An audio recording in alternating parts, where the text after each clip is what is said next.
नमस्कार दोस्तों, मेरा चैनल कथा भक्ति सागर में आप लोग का स्वागत है। आज हम आषाढ़ मास के शुक्ल पक्ष की एकादशी देवशयनी एकादशी की कथा सुनेंगे। सूर्यवंशी मनधाता नाम का एक राजा था।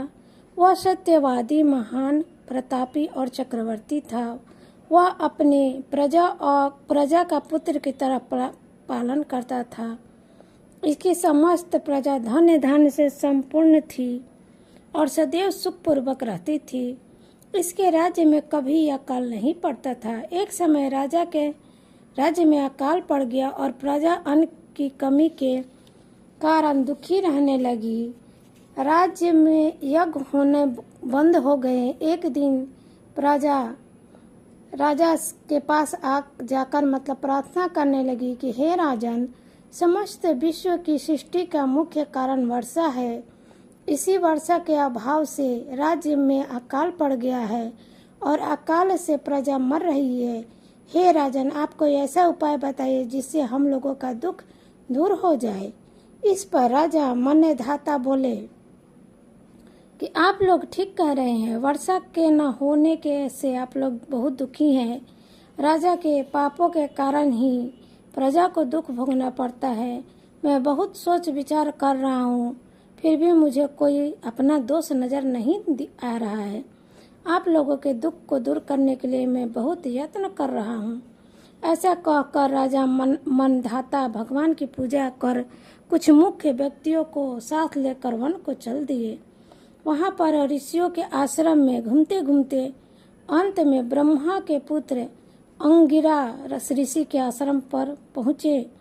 उस स्थान पर राजा रथ से उतरे और आश्रम में आए। वहाँ मुनि अभी नित्य कार्य कर्म से निवृत्त हुए थे कि राजा उनके सम्मुख प्रणाम किया और मुनि ने उनको आशीर्वाद दिया।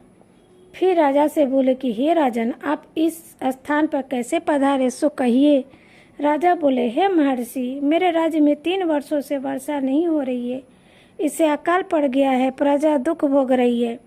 राजा के पापों के प्रभाव से ही प्रजा को कष्ट मिलता है, ऐसा शास्त्रों में लिखा है।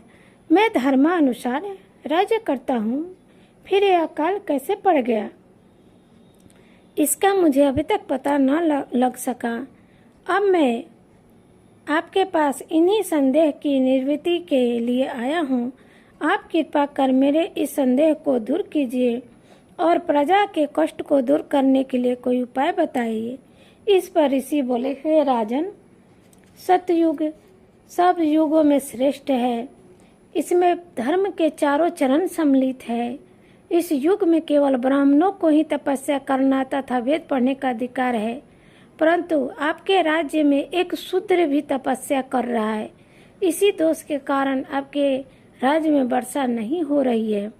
यदि आप प्रजा का भला चाहते हैं तो उस शूद्र को मार डालें। इस पर राजा बोले, हे मुनिवर, मैं उस निरपराध तपस्या करने वाले शूद्र को नहीं मार सकता। आप इस दोष से छुटकारा पाने के लिए कोई अन्य उपाय बताएं। तब ऋषि बोले कि हे राजन, यदि तुम ऐसा ही चाहते हो तो आषाढ़ मास के शुक्ल पक्ष की पद्मा नाम के एकादशी का विधि पूर्वक व्रत करो।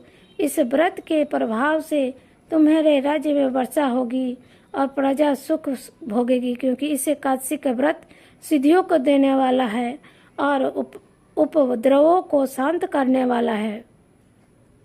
मुनि के इन वचनों को सुनकर राजा अपने नगर को वापस आया और विधि पूर्वक पद्मा एकादशी व्रत किया।